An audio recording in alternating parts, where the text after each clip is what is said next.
मला खूप कॉन्फिडन्स आहे की लोकांना फिल्म आवडेल, लोक फिल्म रिलेट करतील, जेवढे येतील ते नक्कीच रिलेट करतील. जगून झालेलं जगणं बघण्याची संधी हा सिनेमा देतो आणि राहिलेलं जगणं जगण्याची संधी देतो.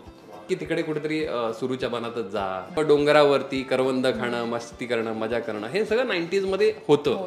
आताही आहे, मी असं म्हणत की नाहीये. म्हणजे जे लोक मुंबई सोडून अजूनही गावात जाण्याची त्यांना सवय आहे, त्यांनाही त्या सुट्ट्या तशाच अनुभवायला मिळतात. शाळेचं दरवर्ष बदलतं किंवा अभ्यास बदलतो की पण एप्रिल मेच्या सुट्टीची जी आस असते ती सेम राहते. हा जर तुम्ही बघायला जाल तर तुमचा एप्रिल मे वेगळा असेल, तर तुम्ही जितक्या माणसांना सोबत घेऊन जाल तितके एप्रिल मे एकत्र येतील आणि तशी ही स्टोरी वाढत जाईल. रक्ताची नाती जन्माने बनतात आणि मानलेली नाती मनाने जुळतात. मला माहिती साजिरेच्या नंतर मला बोलणार की तू हे का बोललास, बट तिला ना सांगावं लागायचं की साजिरी तू मुलगी आहेस. आम्हाला असं वाटायचं की आमचा चौथा मुलगाच आहे आणि कधी ते एज फॅक्टर किंवा ते जेंडर फॅक्टर असं कधी मध्ये आलं नाही. आम्ही चौघे असे एकत्र होतो, मस्त मजा करायचो.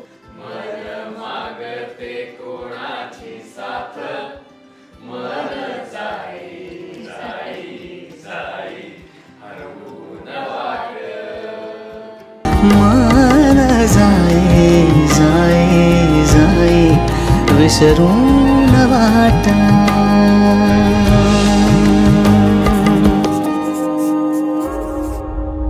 नमस्कार, मी प्रणाली मोरे. लोकमत फिल्मीच्या मंचावर आज एक मस्त धमाल टीम आली आहे एप्रिल मे 99 सिनेमाची. अर्थात सगळ्यांना उत्सुकता आहे, जे 90s किड्स आहेत माझ्यापासून सगळ्यांना, की पुन्हा आपण शाळेच्या सुट्ट्या कशा आपण एन्जॉय करायचो त्या जगात जाणार आहोत. आणि अर्थात ट्रेलर टीजर पाहिल्यानंतर मला खूप उत्सुकता आहे या टीमकडून जाणून घेण्याची की आम्हाला ते दिवस पडद्यावर कसे दिसणार आहेत. तर तुम्हा सर्वांचं सर्वप्रथम खूप खूप स्वागत.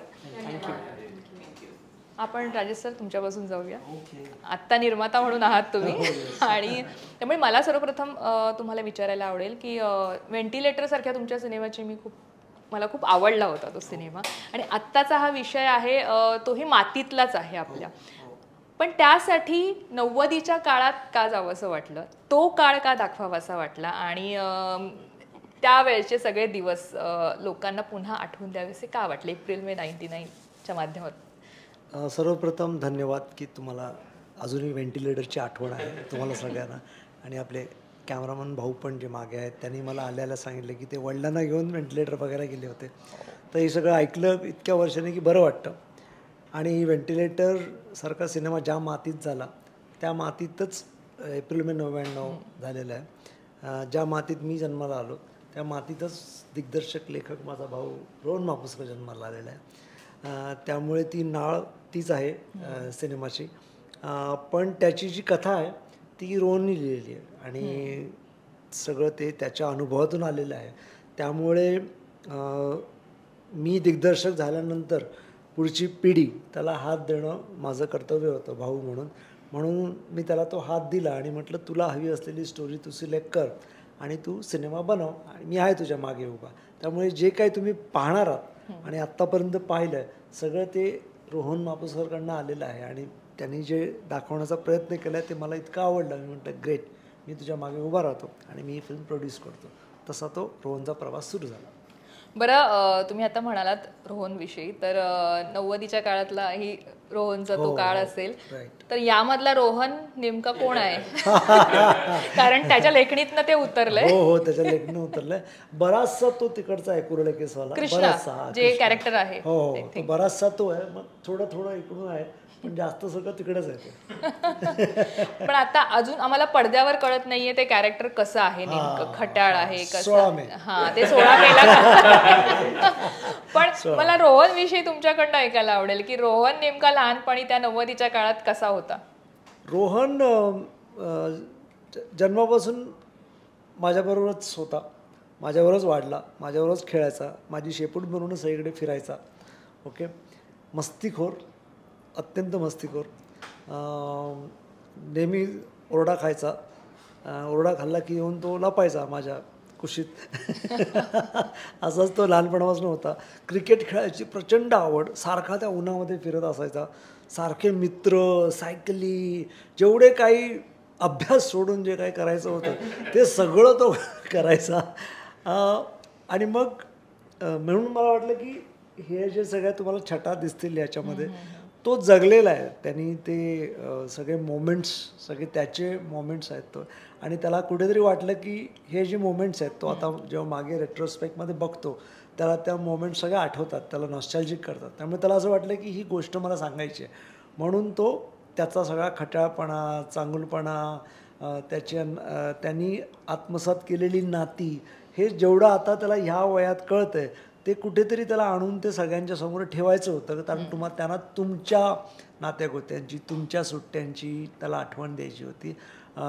असा तो रोहन म्हणजे तो खूप ट्रान्सफॉर्म्ड आहे जेव्हा जसा तो होता. ॲटलिस्ट आत्ता तरी माझ्यासमोर तो सभ्य असतो. मला माहीत नाही बाकी मी नसताना तो कसा असतो, पण जेवढं मला त्याच्याबद्दल माहिती आहे आणि जेवढं तो पॉप्युलर आहे, तो इंडस्ट्रीमध्ये खूप पॉप्युलर आहे. म्हणजे मला बरं वाटतं की मला रोहनचा भाऊ म्हणून ओळखतात. तर ते जे रोहनमधलं ट्रान्सफॉर्मेशन झालं ते खूपच कौतुकास्पद आहे. निश्चित. आता captain of the ship Rohan, म्हणजे तुला आम्ही ओळखतो ते म्हणजे ॲज अ कास्टिंग डिरेक्टर. म्हणजे तू इतक्या मोठ्या मोठ्या सिनेमाचं कास्टिंग केलंयस आणि इतक्या मोठ्या मोठ्या स्टार्सचं कास्टिंग केलेलं आहेस. पण त्यावेळेला तुला बऱ्याच अडचणी आल्या असतील ते कास्टिंग करताना. त्यामुळे आत्ता तू जे चेहरे घेतलेस ते सगळे नवीन आहेत. पण मला असं वाटतं या विषयाची गरज ती होती. फेसेस पेक्षा नॉन फेसेसमधनं हा सिनेमा जास्त पोहोचणारा होता हे कदाचित या कास्टिंग डिरेक्शनमधनं तुला आता कळलं असेल. त्यामुळे हा पूर्ण जो प्रवास होता ना तुझ्या डोक्यातला, तो मला इथे आता ऐकायला आवडेल. नमस्कार, मी रोहन मापुसकर. एक तर सगळ्यात पहिलं लोकमतचे खूप आभार, आम्हाला इथे बोलवलं फिल्मच्या प्रमोशनसाठी. खरं तर माझ्या प्रश्नाचं उत्तर तुम्हीच दिलं की का तुम्ही नवीन चेहरे शोधले होते. काळाची गरज आहेच आहे डेफिनेटली, पण मला असं वाटतं काळाच्या गरजेसोबत विषयाची पण ती गरज असली पाहिजे. कारण की तो प्रत्येक विषय तुम्हाला भाग पाडतो की कुठला कलाकार तुमच्या त्या विषयामध्ये असायला हवा आहे. तर त्या पद्धतीने मला असं वाटतं की जेव्हा हा विषय लिहायला सुरुवात केली होती तेव्हाच मी ठरवलं होतं की जितक्या नवीन कलाकारांसोबत मी काम करीन तेवढे ते कलाकार आपल्या पात्रांमध्ये उतरतील आणि ते पात्र आपली खरी वाटायला लागतील किंवा आपल्या आजूबाजूची वाटायला लागतील. त्यासाठीच हा सगळा घाट घातला होता की आपण नवीन कलाकारांसोबत काम केलेलं जास्त सोपं असतं असं मला वाटतं. आणि ॲक्च्युली सगळ्यात प्लस पॉईंट हा पण असतो की डेट्सचा इश्यू होत नाही खरं तर. कारण की बऱ्याचशा वेळेला डेट्स अवेलेबल नसतात. आणि माझं एक पर्सनल मत असं आहे की एखादा कलाकार कोणी असो, तो लहान मोठा ओळखीचा नवीन वॉटेवर, तर मला असं वाटतं की त्या प्रत्येक कलाकारांनी त्या फिल्मसाठी पूर्णतः पूर्णतः वेळ त्याचा दिला पाहिजे. कारण काय होतं, आपण 3 किंवा 2 प्रोजेक्ट एकत्र करत असू ना, तर प्रत्येक कॅरेक्टर मिक्स होण्याचे जास्त चान्सेस असतात. आणि एखाद्या कॅरेक्टरचा अभ्यास जेव्हा आपण करत असतो तर त्यावेळेस मला असं वाटलं की एखाद्या कॅरेक्टरमधला जरी फोकस गेला ना तर मग डिरेक्टरला बऱ्याचशा वेळेला त्याला आणताना प्रॉब्लेम होतो, असं माझं पर्सनल मत आहे. त्यामुळे मला माझा नेहमीच हा असेल की मी नवीन कलाकारांसोबत काम करेन. आणि एप्रिल मे 1999 अर्थात राजेश सरांनी सांगितलं की तू लिहिलाय सिनेमा आणि तेव्हा ते म्हणाले की त्याच्या बालपणीच्या बऱ्याच गोष्टी त्याच्यात असाव्यात आणि आहेत. सो मला तुझ्याकडनं ऐकायला आवडेल की एक तर 90चा काळ, म्हणजे पहिला सिनेमा ॲज अ डिरेक्टर म्हणून फुल फ्लेश, तू याआधी असोसिएट डिरेक्टर म्हणून काम केलेस, कास्टिंगमधून तर तू बाप माणूस आहेस त्याच्यात, ते आम्हाला माहिती आहे. पण डिरेक्टर म्हणून एखादा सिनेमा जेव्हा आपण करतो तेव्हा आपण खूप विचार करतो की या गोष्टी दाखवूया या नको, आजच्या काळाची गरज काय. अर्थात तुमच्या ज्या टॅगलाईन पहिल्या येतात पंचलाईन की मोबाईलच्या जगाच्या आधी आणि त्या उन्हाळ्याच्या सुट्ट्या इंटरनेटच्या आधी, अर्थात आम्ही पटकन रिलेट करतो. त्या खरं तर पुन्हा लोकांना कळायला पाहिजेत, दाखवायला हव्यात, त्यांना त्या अनुभवायला दिल्या पाहिजेत की जेणेकरून आजच्या किड्समध्ये थोडासा फरक पडेल. कारण आमच्या घरातले किड्स आहेत, आम्ही बघतो जे मोबाईलमधनं बाहेर येत नाहीत, किती खेचला तरी ते पुन्हा मोबाईल. म्हणजे त्यांना मोबाईलमध्ये कोकण बघायला आवडेल पण कोकणात गाळायला जायला आवडत नाही. सो हे मला तुझ्याकडनं अगेन तुम्हीच परत उत्तर दिलं. ते रिअल लाईफ पासून रिअल लाईफ मध्ये घेऊन जायचं होतं सगळ्यांना. नाही, असा विचार नव्हता खरं तर. मोबाईलच्या आधीचं जग वगैरे हा लिहिताना अजिबात विचार नव्हता. कारण की मी जरी लेखक असलो या सिनेमाचा ना, तर मला या सिनेमासाठी लिखाणामध्ये बऱ्याच लोकांनी मदत केली. पहिलं म्हणजे राजेश सर. कारण की राजदानी जेव्हा विषय डोक्यात आला होता त्याला मी जेव्हा ऐकवला होता, मग त्यांनी गोष्ट त्याची ती जी नेहमी त्याची प्रोसेस होती की एक 1 लाईन लिही, मग त्याचं एक पॅराग्राफ कर, पॅराग्राफचं 1 पेज कर, 1 पेजचं 2 पेज कर, आणि मग तू गोष्ट कंप्लीट झाली की मग स्क्रीन प्लेमध्ये घुस. तर ते त्याच्याकडनं शिकत आल्यानंतर मग आमचे एक मित्र आहेत बिमल ओबरॉय म्हणून, बिमल ओबरॉय, त्यांच्यासोबत मग मी बिमल ओबरॉय, इंद्रजित भोसले नावाचे आमचे असोसिएट डिरेक्टर आहेत त्या फिल्मचे, त्याच्यासोबत बसून मग मी पहिले क्राफ्ट करायला सुरुवात केली होती. आणि मग फायनली मला असं वाटलं की ह्याला थोडा कुठेतरी ना, आत्ता जेंजी नाही म्हणणार पण मी माझा जन्म 83चा आहे, तर त्याच्यानंतरची पिढी पण मला थोडीशी हवी होती. म्हणून कुणाल पवार म्हणून एक मुलगा आहे MD कॉलेजचा, त्याला मी इन्व्हॉल्व केलं स्क्रिप्टमध्ये, कारण की मला ते आत्ताच्या काळातले पण काही शब्द हवे होते. म्हणजे फिल्मचा विषय जरी आपण एप्रिल मे 99 म्हटलं तर त्याला थोडंसं 90च्या आधीचा पण शब्द हवे होते मला, आणि 90च्या नंतरचे जे मेट्रो सिटीकडे नेणारे होते. तर दोन्हीचा बॅलन्स साधण्यासाठी ह्या लिखाणामध्ये ह्या सगळ्यांची मला अनुभव पण मिळाला आणि मला मदत पण ही झाली. 90चा मी स्वतः आहे, म्हणजे जसं मी आता 83चं म्हटलं, तर माझं 10वी मी 99ला झालो होतो. तर मला असं वाटत होतं की सुट्ट्या ह्या जशा माझ्या होत्या 90च्या दशकामध्ये, किंवा मी प्रत्येक वेळेला वेगवेगळ्या ठिकाणी माझ्या सुट्ट्या घालवल्यात. जशा कोकणामध्येच मी 3 ठिकाणी घालवल्या आहेत, घाटावरती मी घालवले, मुंबईत घालवले. तर प्रत्येक ठिकाणचा एक सुट्ट्यांचा वास आहे मी म्हणेन. म्हणजे मला आवडेल की सांगायला की आपण जेव्हा कोकणात असतो तेव्हा आपली सगळे रूट्स, जसे तुम्ही मगाशी म्हणालात की मातीशी, त्या समुद्राच्या वाळूशी जुळलेले असतात. ते मुंबईत फक्त कुठे येतात माहिती आहे का, की मुंबईत आलं की वाळू असते तिथेच, पण मग तिथे ना ते बंदुकीने बलून फोडणं असतं. तर ते वेगळ्या सुट्ट्या होत्या. तिकडच्या सुट्ट्या असतात की तिकडे कुठेतरी सुरूच्या बनातच जा किंवा केवडाच्या बनातच जा, म्हणजे चांगल्या गोष्टींसाठी. पण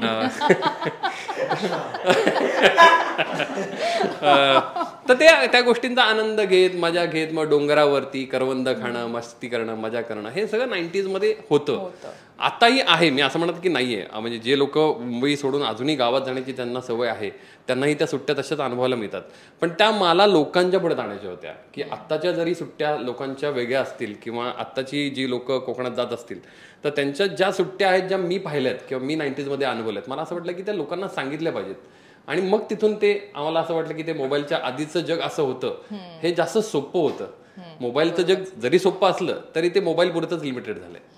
बरोबर. आपण सौमित्र पोटे यांच्याकडे जाऊया. सौमित्र, म्हणजे तुला मी ओळखते म्हणजे पत्रकार म्हणून, आणि एकदम तू ॲज अन आर्टिस्ट म्हणून आमच्या समोर आल्यावर आमच्यासाठी ते खरं तर आनंदच झाला की बाबा तू छान ॲक्टर म्हणून तू एक वेगळ्या ह्याच्यात हे केलंयस. पण अशा पद्धतीचं एखादं कॅरेक्टर करायचं, आपल्या बऱ्याच, आपण जेव्हा एखादं काम केलेलं नसतं तेव्हा आपल्याला हे किती जमेल, किती आपण समोर बसून फक्त प्रश्न विचारायचो कलाकारांना, पण जेव्हा आपण कलाकार म्हणून पत्रकारांच्या समोर असतो तेव्हा आपल्याकडे ती उत्तरं हवीत की ह्या का. तर तो विचार एक मला सांगशील ही भूमिका आल्यानंतरचा, आणि तुला त्यातलं काय पॉझिटिव्ह प्लस वाटलं? प्रणाली, सगळ्यात आधी लोकमत फिल्मीचे धन्यवाद, आम्हाला बोलवलं. आणि तुझे प्रश्न नेहमीच वेगळे असतात, आपण इतके वर्ष एकमेकाला ओळखतोय. आता इथे जाणवते की तू खूप वेगळे प्रश्न विचारतेस की विचार करून उत्तर द्यावं लागतंय. असे खूप कमी पत्रकार आहेत, त्यापैकी तू एक आहेस. मुद्द्याकडे येतो. तुझ्या दुसऱ्या प्रश्नाचं आधी उत्तर देतो की या सिनेमात असं काय आहे.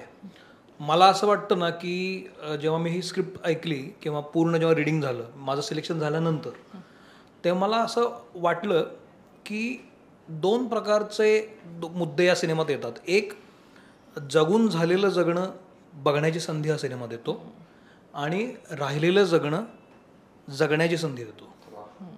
म्हणजे आता मी कोल्हापूरचा आहे, मी नाही विहिरीत पोहलेलो, समुद्र नाही कोल्हापूरात, त्यामुळे मी नाही समुद्रावर खेळलेलो, राहिलं माझं ते. मग आम्ही रंकाळ्यात पोहायचो, माझं खेळणं वेगळं असायचं, पण हे राहिलं ना माझं. समुद्रावर गेलो नाही मी, समुद्रावर पतंग नाही उडवला, किंवा आंब्याच्या झाडांमध्ये मी गुंतलो नाही कधी, राहून गेलंय. हे सिनेमा बघितल्यावर मला कळलं अजून वेळ गेली नाही ना, आता मी जाऊ शकतो, माझ्या पुढच्या जनरेशनला घेऊन जाऊ शकतो. म्हणजे हे जगण्याची मुभा किंवा संधी हा सिनेमा देतो. त्याच वेळेला रोहनसारखी मंडळी जी आहेत, जी कोकणामधनं झाली आहेत, मुंबईत स्थायिक झाली आहेत, नागपूरमध्ये स्थायिक झाली आहेत, त्यांचं जगून झालं आहे हे, तो रिव्हिजिटिंग पास्ट पण आहे की अरे आपण असं करून गेलेलो आहे. खूप कमी सिनेमे अशा 2 प्रकारचे अँगल्स घेऊन लोकांसमोर येतात. तर मला ही सिनेमाची देणं वाटते की हा सिनेमा अशा प्रकारचं जगणं घेऊन येतो आणि तुम्हाला संधी देतो की अरे तुम्ही असं जगू शकता. हे एक मला या सिनेमाचं हे बलस्थान वाटतं. माझ्या कामाबद्दल म्हणशील तर पूर्ण क्रेडिट रोहनला आहे माझ्या कास्टिंगचं. नाटकांमध्ये मी कामं करायचो, रोहनला माहीत होतं, पण मी सिनेमा कधी केला नव्हता. पण रोहनचा कॉन्फिडन्स होता. आणि जसं अर्थात आपण जेव्हा नाटकात काम करतो तेव्हा वन टेक असतं ना सगळं, चुकलं की वाटतं की अरे चुकलं माझं. पण सिनेमा मीडियम गंमत आहे की रिटेक आहेत त्याच्यामध्ये. त्यामुळे मला पहिल्यांदा खूप अवघडले पण यायचं रिटेक झालं की अरे अपमानच वाटायचं होतो की अरे रिटेक झाला आपल्यामुळे. पण चूक सुधारण्याची संधी असते ती. तर हे रोहनमुळं कळलं मला, या माध्यमाची ओळख कळली. आणि प्रभाकर जे मी कॅरेक्टर करतोय कृष्णाच्या वडिलांचं, ते जगण्याची संधी पुन्हा मला मिळाली. कारण 90च्या काळामध्ये मी याच्या एवढाच होतो. तर तेव्हाचे वडील कसे असतील हे पुन्हा अभिनयाची तीच गंमत आहे की तुम्हाला जगण्याची संधी मिळते. तुम्ही या मापोस्कर बंधूंचा ऋणी आहे की या निमित्तानं मला हे एक नवीन फील्ड ओपन झालं आणि ती संधी मला मिळाली जगण्याची. So thank you. तू आता या सिनेमाचा भाग आहेस म्हणून हा प्रश्न तुला, आणि तू आधी पत्रकार राहिलेला आहेस म्हणूनही याचं उत्तर दिग्दर्शक निर्माते दोन्ही देऊ शकतात. मराठी इंडस्ट्रीमध्ये असे बरेच सिनेमे येऊन गेलेत जे या काळातल्या जनरेशनवर आहेत, जे नॉन फेसेस मुलं घेऊन ते पुढे हिटही झालेले आहेत. मी आता नाव नाही घेत, पण बरेच असे सिनेमे आहेत तुमच्या लक्षात आले असतील. त्या 90च्या काळातले म्हणशील किंवा 80च्या दशकातले म्हण, असे सिनेमे आलेले आहेत. पण अशा वेळेला बऱ्याचदा असं होतं की अशा सिनेमाचा आपण जेव्हा भाग असतो तेव्हा आपण पत्रकार म्हणून बरेच प्रश्न त्या समोरच्या व्यक्तींना विचारायचो की तुम्हाला वाटतं का की आत्ताच्या काळात हा सिनेमा चालेल, म्हणजे असे बरेच प्रश्न. ते अशी आजची पिढी आहे की ज्यांची टेक्नॉलॉजी आणि याच्यात ते गुंतलेले आहेत. तर आजच्या काळात हा सिनेमा येतोय तेव्हा मला ह्याचं तू एक काय म्हणशील की का हा रिलेट करावा लोकांनी आपल्याला, का ते जाऊन पाहावा? 100%. आणि तो बिझनेस हे ते वेगळी गोष्ट आहे, पण तो रिलेट का करावा? किंवा तो एक खरं तर मला अतिशय आनंद होतोय की तुला सिनेमा खूप जास्त कळलाय. म्हणजे टीझरवरनं जर तू इतकं त्याचं विवेचन छान करतेस की तुझ्या प्रश्नांमध्येच त्याचं उत्तर आहे की मगाशी जसं म्हणालो मी की जे जगणं राहून गेलं ना आपलं ते एक तर बघता येईल, दुसरी गोष्ट आपल्या पुढच्या पिढीला ते दाखवता येईल 3 तासात. नाही तर कसं दाखवशील? जर मला माझ्या मुलाला किंवा पुढच्या पिढीला घेऊन जायचं असेल तर 8 दिवस काढायला लागतील. हे 3 तासात मला संधी मिळते की अरे असं पण जगता येतं. ही संधी सिनेमात येतो. दुसरी गोष्ट फक्त नॉस्टॅल्जिया याच्यामध्ये नाही आहे, हे मला आवर्जून नमूद करावं असं वाटतं की आठवणी तर आहेतच, पण याच्यामध्ये खूप छोटे छोटे पदर रोहननी गुंफलेले आहेत जे महत्त्वाचे आहेत. इंट्रापर्सनल रिलेशनशिप्स आहेत, नातेसंबंधांवर हळूच तो भाष्य करतो, फॅमिलीजच्या व्हॅल्यूजवर बोलतो. आज त्या सगळ्या व्हॅल्यूजना पुन्हा एकदा नवीन काय उजाळा द्यायची गरज आहे असं मला वाटतं जो सिनेमा करतो. त्यामुळं हा रिलेट होणारच आहे, कारण फॅमिली म्हणले की प्रेम आलं, हेवेदावे आले, लहान मुलांना रागावणं आलं, धोपटणं आलं, लहान मुलांनी चुगली करणं आलं, खटाळपणा आला. हे सगळं हळूहळू कुठेतरी मिस होत जात आहे, कारण आता आपण आयसोलेटेड होत चाललोय. त्याच वेळेला हा सिनेमा असं पण सांगतो की अरे सगळे मिळून एकत्र आनंददायी राहता येतं की, सगळे मिळून एकमेकांना मदत करून मोठं होता येतं की. तर असं कोण सांगणार मग? तर सिनेमा हे माध्यमच इतकं सुंदर आहे की ते तुम्हाला खूप कमी वेळामध्ये काहीतरी देऊन जातं. हा सिनेमा अतिशय सुंदर, मृदू, स्वीट, क्यूट आणि खट्याळ झालेला आहे. अजिबात तो असा डोस देणारा, डोक्याला हात लावून बसणारा असा नाही. तुम्हाला तो मजा आणणारा सिनेमा आहे. आणि हा बघून तुम्ही जेव्हा बाहेर पडाल ना तर असं वाटतं की बाईक चला कोकणातली गाडी पकडा आणि पहिल्यांदा पण हे जगून घेऊया जे आपलं राहिलेलं आहे. तुम्हाला काही वेगळं वाटत असेल तुम्ही प्लीज. बरीच उत्तर दिलेच. मला निर्मात्यांना विचारायला आवडेल, कारण त्याने कॉन्टेंटच्या ह्याने सांगितलं, पण मला व्यावसायिक गणित याच्यातली तुमच्याकडनं ऐकायला जरूर. व्यावसायिक गणिताच्या आधी थोडं इमोशनल गणित सांगतो. इमोशनल गणित हे आपल्या प्रत्येकाच्या इमोशनचं गणित आहे. तुमच्या ह्या सगळ्यांच्या म्हणजे ह्यांच्याही इमोशनचं गणित आहे. असं नव्हे की हा सिनेमा आपल्या 90sचा आहे, तो ह्यांच्या पण बालपणीचा आहे आणि यांचं अजून आत्ता बालपण संपतंय. आता ते त्या प्रेमात पडण्याच्या वयात आलेले आहेत, त्यामुळे त्यांची एक जर्नी आहे. आणि आपल्या प्रत्येकाचा एक भूतकाळ असतो, एक भविष्यकाळ असतो, एक वर्तमान काळ असतो. वर्तमान काळामध्ये आपण भूतकाळामध्ये जाऊन डुंबायला आवडतं, त्याचे आपल्याला आधी चांगल्या गोष्टी आठवायला आवडतात आणि रमतो. त्या इमोशनला काय म्हणतो आपण? नॉस्टॅल्जिया म्हणतो. तर त्या एका छोट्या इमोशनवर ही सगळी इमारत उभी आहे. आणि तेच एक इमोशन आहे जे युनिव्हर्सल आहे. आपल्या प्रत्येकाला ते इमोशन असं हवं असं वाटतं, प्रेम हवं असं वाटतं, जर नॉस्टॅल्जिया आठवावं असं वाटतं, भविष्यात आशा ठेवून आशावादी राहावं असं वाटतं.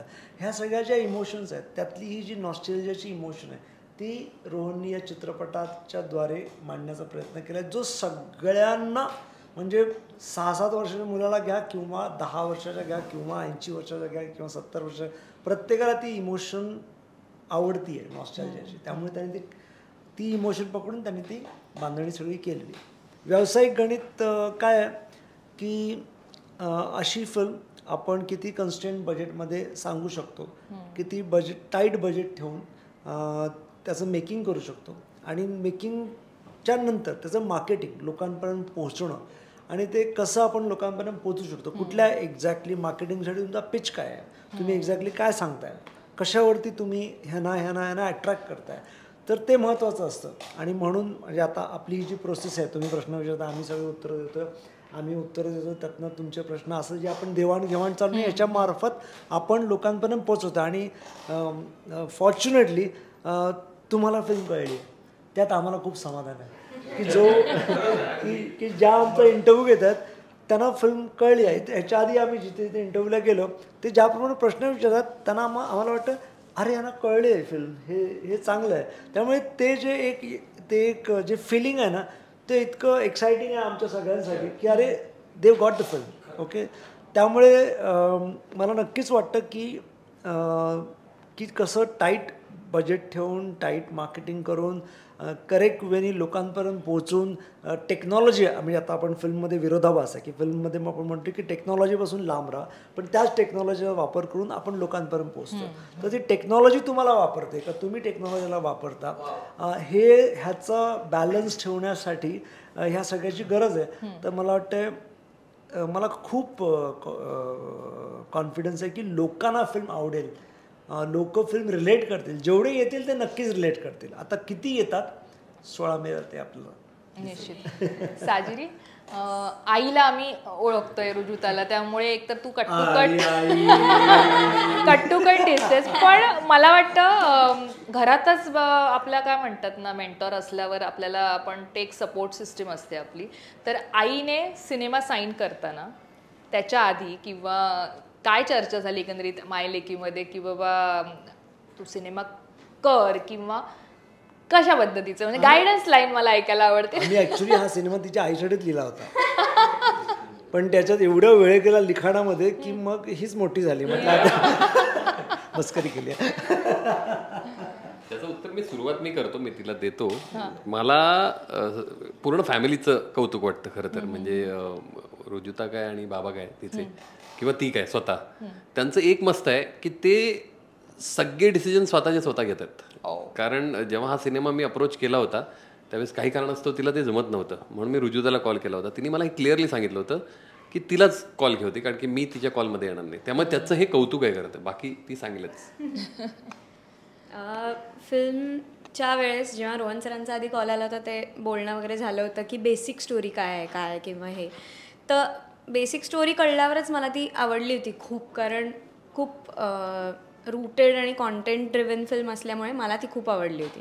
तर घरी येऊन हेच डिस्कशन झालं होतं की असं वन लायनर आहे किंवा हे, तर आमच्या तिघांचं डिस्कशन हेच झालं होतं की अरे वा छान, ऐकायला छान वाटते खूप फिल्म, किंवा नॅचरल वाटते खूप.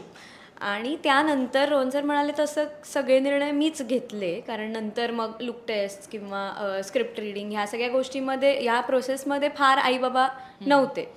पण डिस्कशन करताना या फिल्मच्या बाबतीत हेच होतं की वाटते ना, छान वाटते ना, तू डिसिजन घे, कर.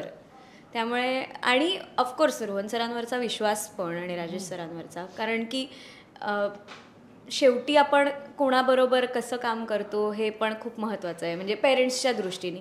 त्यामुळे त्या दृष्टीने फारच काहीच नाही, म्हणजे आईबाबांनी पूर्ण मला सुपूर्त केलं होतं. त्यामुळे डिस्कशन असं नाही, पण खुश होतो सगळे. बरं, टीजर आला, ट्रेलर आल्यानंतर आईने पाहिलं असेल, तर ती स्वतः 90s किड्स आहे, तर तिने तुला पटकन काय केलं, अरे आम्ही हे करायचो, आम्ही ते करायचो, ह्या चर्चा झाल्या का तुमच्यामध्ये टीजर आणि ट्रेलर पाहिल्यानंतर?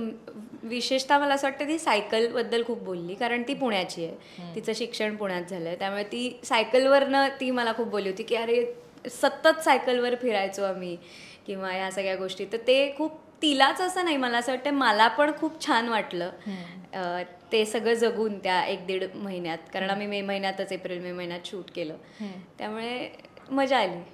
बरं, आता या निमित्ताने तुम्हा सगळ्यांना, म्हणजे हा प्रश्न मी येतेच आहे मागे मागे, पण आता कदाचित तुम्हा लोकांचं, तुमच्या एज ग्रुपमधल्या मुलांचं गावाला जाणं खूप बहुधा कमी असावं, हा मी अंदाज लावते, कदाचित कमी असावं.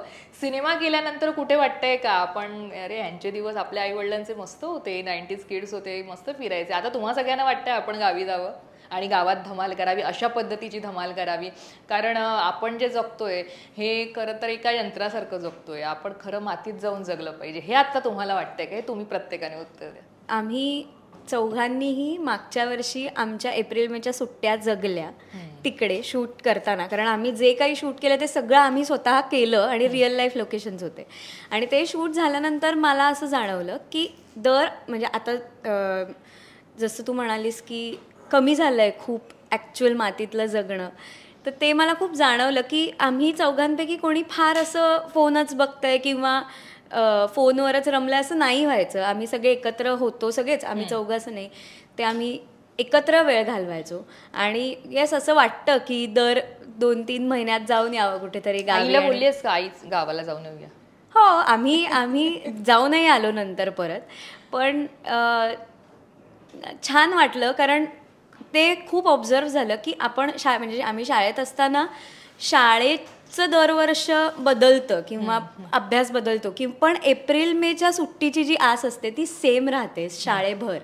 सो ते मला खूप मागच्या वर्षी अनुभवता आलं. मला वाटतं की ते जे आम्ही मागच्या वर्षी ती जी सगळी मजा केली ती आता पुढच्या वर्षी परत ह्या वर्षी त्याच्या पुढच्या वर्षी करत राहावी असं वाटतंय. आर्यन, कृष्णा हे कॅरेक्टर आहे आणि मी काही सीन्स पाहिले तुमचे जे ट्रेलर टीझरमध्ये दिसत आहेत आम्हाला, आणि सॉलिड सीन आहेत. म्हणजे मित्र जेव्हा एकत्र येतात तेव्हा धमालच असते, आणि ती आम्हाला, आणि या वयातले मित्र जेव्हा एकत्र येतात तेव्हा आणखीन धमाल असते. कारण आपण अशा अडनेऱ्या वयात असतो ना की आपल्याला धड कळतही नसतं आणि काही वळतही नसतं पटकन, आणि मग त्यातनं धमाल गोष्टी घडतात ज्या आम्ही पाहिल्या. मासळी बाजारातला एक सीन आहे, तर मला काही सीन सांगाल त्यावेळेचे तुमच्या आठवणी फार आहेत. कारण एप्रिल मे म्हणजे लॉकडाऊन नंतर मला सुट्ट्या एन्जॉय करता झाल्या नाही. माझी 10वी होती. 10वी नंतर माझा एप्रिल मे हाच सगळ्यात जास्त, म्हणजे माझ्या लाईफमध्ये सगळ्यात चांगला एप्रिल मे हाच होता, ह्या फिल्मचं शूट. आणि मजा तर खूप केली सेटवरती. कारण हा तुम्ही ऑनस्क्रीन एप्रिल मे बघताय, ऑफ स्क्रीन जर आमची तुम्ही गट्टी बघाल तर ती जी गट्टी तुम्ही जर रेकॉर्ड केली असते दुसरा एप्रिल मे बनला असता. तर मला असं वाटतं की हा न संपणारा एप्रिल मे, म्हणजे हा जर तुम्ही बघायला जाल तर तुमचा एप्रिल मे वेगळा असेल, तर तुम्ही जितक्या माणसांना सोबत घेऊन जाल तितके एप्रिल मे एकत्र येतील आणि तशी ही स्टोरी वाढत जाईल. त्यामुळे मला असं वाटतं खूप खूप मजा, खूप मस्ती, मैत्री, उन्हाळी सुट्ट्या सगळे एकत्र येऊन, सगळे इमोशन्स एकत्र येऊन हा पिक्चर बनला. मला एखादा सीन सांगशील? कारण एखादा करतानाची आठवण किंवा काय झाली, सरांनी ओरडले का? बरं, धमाल असते म्हणजे डिरेक्टर ओरडतात, पण रोहनकडे बघून रोहन सर तसे असतील असं वाटत नाही, ओरडत नाही. तर ते मला सांगा. एवढं ओरडणं वगैरे नाही, पण थोडंफार असतंच म्हणजे सीनमध्ये. पण मजेशीर होतं सगळं एन्व्हायरमेंट आणि सगळे फॅमिलीसारखे वर्क करत होते. सीन्स आत्ता मला पर्टिक्युलर सीन असं सांगता नाही येणार, ते तुम्ही 16 मेला जाऊन बघा. पण तुम्ही टीझरमध्ये जे बघताय त्याचेच थोडेसे एक एक्सपांडेड व्हर्जन तुम्हाला बघायला मिळतील. जसं की तुम्ही मगाशी म्हणालात, सौमित्र आता क्वेश्चन विचारलेला तुम्ही की पिक्चर का बघावा, एप्रिल मे 99 का बघावा. तर मला असं वाटतं की बघा, म्हणजे रक्ताची नाती बनतात, जन्माने बनतात आणि मानलेली नाती मनाने जुळतात. सो पण पण पण पण लेखक तयार होतात बघ. पण नाती नसलेली जी बंधनं असतात त्या रेशमी बंधनांना मैत्री असं म्हणतात. आणि तीच जी मैत्री आहे ती एप्रिल मे 99 मध्ये तुम्हाला सगळ्यांना अनुभवायला भेटेल. आणि तिघांची मैत्री आहे. So we are like 3 idiots only. Rohan, जर पुन्हा करायचं झालं तर कास्टिंग बघ बाबा. कविता पण करतोय हो मध्ये. नाही, मला आणखीन तुम्ही आता 90s मधल्या गमती जमती अनुभवल्यात सिनेमाच्या माध्यमातून. तुम्हाला कोणत्या गोष्टी आवडल्या रे, जे आत्ताच्या आमच्या काळात आम्हाला जगता येत नाही, जे हे आमचे 90s किड्स आमचे आई बाबा जगले? तुम्हाला कोणत्या गोष्टी आवडल्या? मला तरी, मी नेहमी गावी वगैरे जायचो तेव्हा विहिरी तसं नव्हतं पोहलं, डॅममध्ये किंवा नदीवर वगैरे तिकडे मस्त म्हणजे मजा केली गावी जाऊन सगळ्या फ्रेंड्ससोबत वगैरे. बट एप्रिल मेच्या शूट दरम्यान विहिरीत पहिल्यांदा पोहायला मिळालं.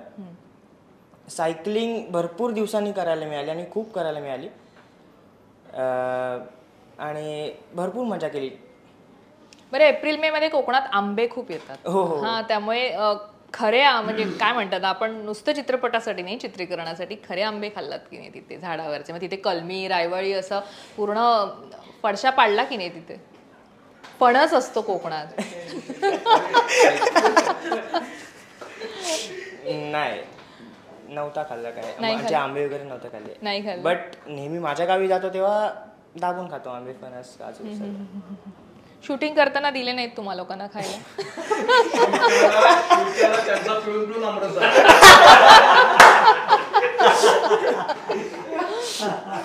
म्हणून तो बघतोय असा. नाही, तो आज कवितेत बोलतोय. रेशीम गाठी वगैरे कुठे पोहोचला तेच मला कळलं. बरं, श्रेयस. मला असं वाटतं की मैत्री जशी आमची तुम्हाला फिल्ममध्ये दिसते तशीच आम्ही ऑफ द स्क्रीनसुद्धा आहोत. आणि मैत्रीत ज्या 2 गोष्टी नसल्या पाहिजेत ते म्हणजे मोठेपणा आणि खोटेपणा, ते आमच्या पूर्ण मैत्रीत दिसलेलं नाही आहे. आणि अशीच आमची मैत्री आहे. जशी तुम्हाला फिल्ममध्ये दिसते तसेच आम्ही बिहाइंड द सीन्स आहोत. फक्त तुम्हाला सेन्सर्ड व्हर्जन दिसतंय. आणि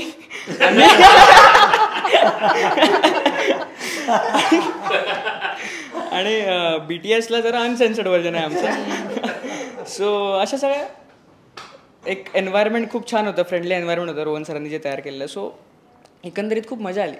पण तुम्ही 3 मुलगे होतात आणि ती एकटी बिचारी मुलगी होती, मग तिथे प्रँक करणं.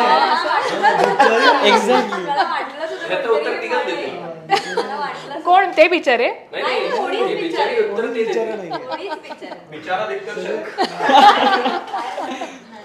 मग त्याविषयी मला ऐकायला आवडेल की तिला किती त्रास दिला, तिने तुम्हाला किती त्रास दिला, कशी तुमची धमाल होती, कसं तुमची गट्टी होती, कारण ती एकटीच होती आणि तुम्ही तिघे होतात. आम्ही तर आता मला माहिती साजिरेच्या नंतर मला बोलणार की तू हे का बोललास, बट तिला ना सांगावं लागायचं की साजिरी तू मुलगी आहेस. तर आम्हाला असं वाटायचं की आमचा 4था मुलगाच आहे. आणि कधी ते एज फॅक्टर किंवा ते जेंडर फॅक्टर असं कधी मध्ये आला नाही. आम्ही 4घे असे एकत्र होतो, मस्त मजा करायचो. आणि सगळं 50-50 होतं, म्हणजे असं कुठे 60-40 स्प्लिट आउट नव्हतं कधीच. 90s मधले सिनेमे तुम्ही पाहिलेत चौघांनी, म्हणजे तुम्हाला आवडतात त्यातले, आणि त्यातले स्पेसिफिक मराठीतले सांगितलात तरी चालेल, हिंदीतले सांगितलात तरी चालेल. 90s मधले आवडलेले तुम्हाला सिनेमे आणि त्यावेळेचे कलाकार कोण आहेत तुमचे फेवरेट? माझे अमिताभ बच्चन. आणि मला त्यांचे दीवार, डॉन, शोले हे सगळे फिल्म्स खूप आवडतात. म्हणजे मी परत कितीही वेळा ते फिल्म्स बघू शकतो. आणि तेच आवडतात मला 90sचे फिल्म्स. आणि मराठी असं जास्त माझ्या आता डोक्यात येत नाही आहेत, बट मी हिंदीचं हे 3 फिल्म सांगेन. तुला? नाही, 90s सिनेमे नाही पाहिलेत. गाडी? माझे आवडते कलाकार तो 80s मधला बोलला, 80s 70s मधलं. मला 90s मधले बरेच आहेत, शाहरुख, अक्षय आणि हे सगळे नाही. अशोक मामा पण तसे खूप जुने, खूप बघितले सिनेमे आणि मला फार आवडतात ते.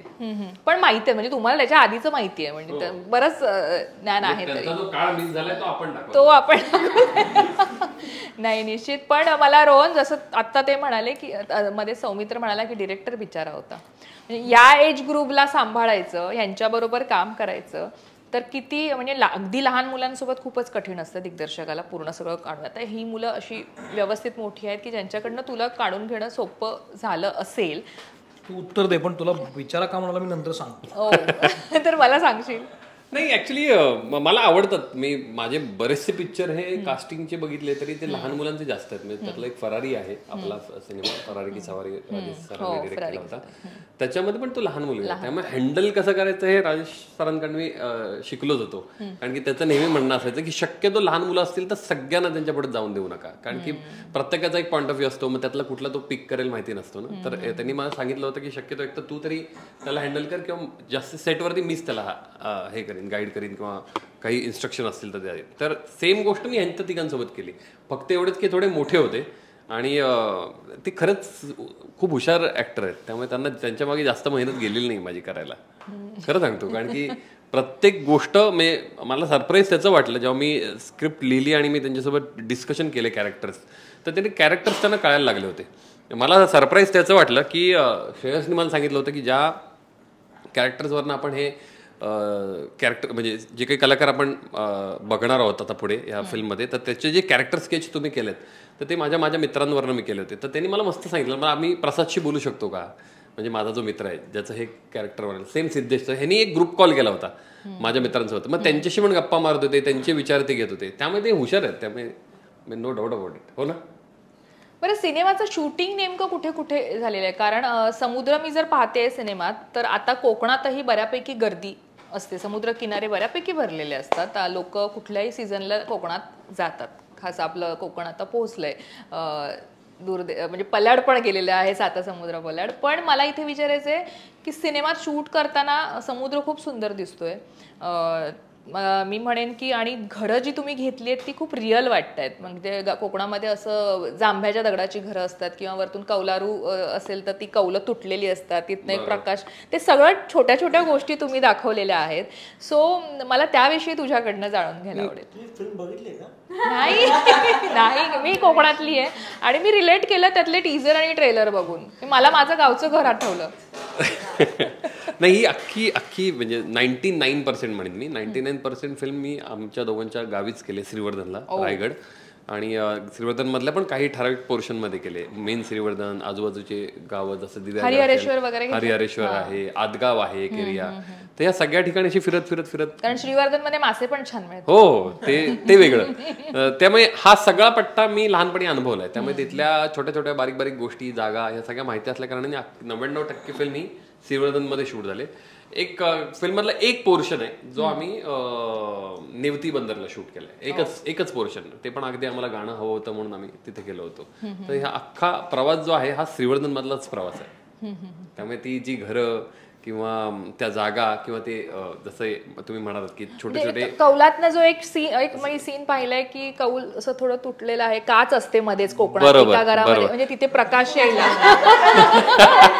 आणि त्यातनं जो लाईट येतो, टीजर त्यातनं जो लाईट येतो त्याच्यामुळे ते कोकणात तसं ठेवतात. नाही, ती घरं आम्ही तशी स्पेसिफिक शोधली, कारण की आता बऱ्यापैकी नवीन घरं आहेत त्याच्यात ते नाहीये, पण जुनी घरं आहेत तिथे तसं असतं. कारण तेच ना, काळ आपल्याला 90चा उभारायचा होता, 90ची घरं दाखवायची होती. त्यावेळेस 90s मधल्या घरांमध्ये जसं तुम्हीच उत्तर आता दिलात ना की बऱ्याचशा वेळेला कोकणातल्या त्या काळामध्ये, आताही आहेत, पण त्या काळामध्ये नॉर्मल कौलांसोबत एक काचेचं कौल पण असायचं, ज्याच्यात एक सूर्यप्रकाशाचं किरण आत यायचं. मग त्याला बऱ्याच वेळेला एकतर आपल्याकडे बाजूच्या रूम मध्ये खुराडा पण असायचा, कोंबड्यांना उजेड मिळावा म्हणून त्यांचा एक असायचा. कधी कधी घरात लाईट नसायचा, मग त्याचा काहीतरी एक सूर्यप्रकाश आतमध्ये यावा म्हणून. तर ती स्पेसिफिक घरं जशी होती किंवा अजूनही आहेत जी टिकवून ठेवलेत कोकणी माणसांनी किंवा गावाकडच्या माणसांनी, तर त्या अनुषंगानेच आणि तो विचार करूनच आम्ही शूट केली होती. त्यामुळे तुम्ही जे म्हणताय, आणि मला आय एम ग्लॅड की तुम्ही हे एवढं बारीकीने फिल्म पाहिलेली आहे. निश्चित आता आपण इतकं बोलतोय आणि आपल्याला बऱ्याचशा गोष्टी थोड्या टोपली खाली ठेवायच्या, खूप काही ठेवायच्या. जो 16 मेला मला वाटतं लोक पाहणारच आहेत पडद्यावर. त्यामुळे जाता जाता तरी सुद्धा मी खूप बऱ्यापैकी तुमच्याकडनं ते क्लिअर करून घेतलं लोकांनी का पाहावा सिनेमा. पण कोण बोलेल, ऑनलाईन बोलावं, सिनेमा का पाहावा?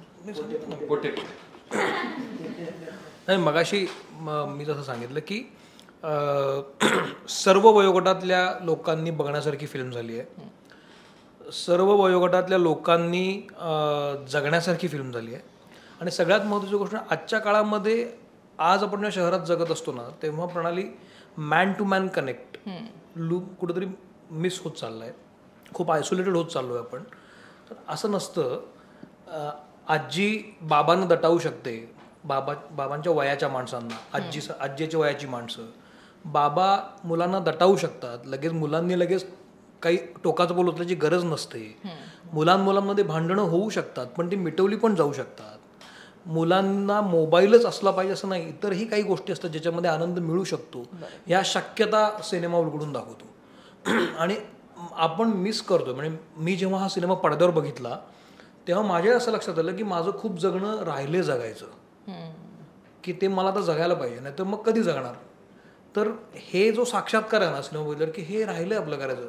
मी नाही उडवलेला अजून समुद्रकिनारी पतंग, तर तो एका सीनमध्ये पतंग दिसतो, मजा आहे ना, भणाण वारा असतो, पतंग उडवायला पाहिजे.